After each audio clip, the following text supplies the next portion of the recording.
Bonjour à tous et bienvenue. Aujourd'hui, on va parler d'une vraie révolution technologique. Je veux bien sûr parler des aides auditives connectées. Alors oubliez l'image un peu vieillotte du simple amplificateur de son. On va découvrir ensemble comment ces tout petits appareils sont devenus de véritables centres de contrôle personnel complètement intégrés à notre vie numérique. Allez, on se pose la question. Une question simple, mais qui change tout. Et si ces dispositifs, qui sont essentiels pour l'audition, se transformaient en écouteurs intelligents multifonctions, capables de gérer bien plus que les sons autour de nous? Eh bien, c'est exactement le virage que la technologie a pris. On est passé d'une aide médicale à un accessoire de vie ultra performant. Historiquement, la fonction première d'une aide auditive, c'était clair, c'était simple, amplifier. Rendre les sons plus forts pour compenser une perte d'audition, point. Sauf que notre quotidien, il a complètement changé. Aujourd'hui, on est entouré de flux audio en permanence. Les appels, la musique, les podcasts, le GPS qui nous guide. Une simple amplification, eh bien ça ne suffit plus du tout. Et c'est précisément là que le bas de blessé avec les anciennes technologies. Vous voyez le tableau? Tenir son téléphone collé à l'oreille, se battre pour suivre une conversation à cause du bruit de fond, ou même devoir renoncer à écouter son podcast en se promenant, toutes ces petites limites créaient une vraie déconnexion entre la personne et son environnement numérique. Et puis la solution est arrivée. Une solution qui porte un nom que franchement tout le monde connaît, le Bluetooth. C'est cette connectivité sans fil qui a été la clé, celle qui a ouvert la porte à un monde de nouvelles fonctionnalités. Et ça a radicalement transformé l'expérience de l'utilisateur. Et ces avantages, ils sont très concrets au quotidien. Prenons le confort, par exemple. C'est le fait de pouvoir téléphoner en ayant les mains totalement libres. La compréhension, c'est entendre une conversation super clairement, même en visio, parce que le son est isolé du bruit ambiant. Après, bien sûr, il y a le divertissement, la liberté d'écouter sa musique, son podcast, ou de suivre le GPS directement dans ses oreilles. Et enfin, un point essentiel, la discrétion. Tout ça se fait sans aucun accessoire visible. L'expression « kit piéton invisible », je trouve, elle résume cette idée à la perfection. C'est exactement ça. Fini le boîtier autour du cou, fini les fils qui s'en mêlent, la technologie est directement encadrée dans l'appareil. Le résultat, une liberté totale et une discrétion absolue. Ça se fond de manière complètement transparente dans la vie de tous les jours. Mettons-nous en situation, c'est plus parlant. Le téléphone sonne, mais il est au fond du sac ou dans une poche. Pas de panique. Une petite pression sur l'aide auditive et hop, la communication est établie.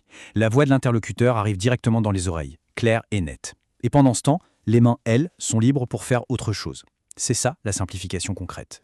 Maintenant, attention, petit point technique, mais il est crucial, toutes les connexions Bluetooth ne se valent pas. C'est vraiment important de comprendre ça pour faire le bon choix. Il existe en gros 3 grandes catégories de connectivité et leurs capacités ne sont pas du tout les mêmes. Le point crucial, il est là. La fonctionnalité qu'on appelle vraie main libre, ça veut dire quoi? Ça veut dire que non seulement on entend dans ces appareils, mais qu'on peut aussi parler directement à travers eux. Leur propre microphone capte la voix et la transmettent. C'est toute la différence entre simplement écouter et avoir une conversation complète sans jamais avoir à toucher son téléphone. Ce tableau résume assez bien la situation. D'un côté, on a le Bluetooth universel. C'est la solution la plus polyvalente, elle offre une compatibilité quasi totale et ce fameux vraie main libre, avec n'importe quel smartphone. Ensuite, il y a la technologie Made for iPhone, ou MFI. Bon, comme son nom l'indique, c'est optimisé pour Apple. Ça marche parfaitement en main libre avec un iPhone, mais ça peut nécessiter un accessoire pour un Android. Et enfin, il y a la connectivité limitée. Là, on peut entendre, mais on est obligé de parler dans le micro du téléphone. Mais attendez, ce n'est pas tout. Au-delà des appels et de la musique, la connexion Bluetooth transforme le smartphone en un autre outil qui est devenu essentiel. Une télécommande personnalisée et surtout super discrète. Grâce aux applications gratuites des fabricants, le smartphone devient un véritable centre de commande. Fini les tout petits boutons parfois difficiles à manipuler sur l'appareil lui-même, là tout se passe sur un écran qu'on connaît par cœur, ce qui permet de tout personnaliser sans que personne ne s'en aperçoive. Et le processus, il a été pensé pour être très simple. Première étape, on télécharge l'application du fabricant. Deuxième étape, on connecte ses appareils en suivant les instructions. Souvent, l'audioprothésiste accompagne cette étape. Et voilà, troisième étape, on peut commencer à personnaliser. Ajuster le volume, choisir des programmes préréglés pour des situations précises, comme un restaurant ou une réunion, le tout du bout des doigts. Alors, comment on s'y retrouve dans tout ça? Comment faire le bon choix parmi ces options? On va rassembler les informations clés pour y voir un peu plus clair.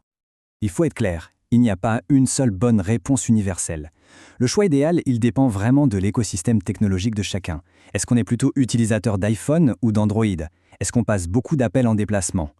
L'objectif final, lui, est le même pour tout le monde. Il faut que la technologie se fasse oublier, que son utilisation soit la plus fluide et la plus naturelle possible.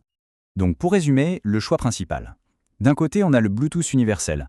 C'est l'option flexibilité maximale, compatible avec la quasi-totalité des téléphones du marché. De l'autre, le Made for iPhone, une solution qui, elle, est parfaitement intégrée à l'univers Apple. Le choix va donc dépendre avant tout du smartphone qu'on utilise au quotidien. La question finale, c'est donc la plus importante. Comment choisir la connexion la plus adaptée à sa propre vie? La meilleure chose à faire, c'est de réfléchir à ses usages, à ses appareils, à ses besoins. C'est cette petite analyse personnelle qui est la C'est un clé parcours pour avoir tout à ensuite fait une possible. conversation éclairée avec son audioprothésiste et pour trouver la solution qui ne se contente pas de corriger l'audition, mais qui enrichit véritablement le quotidien.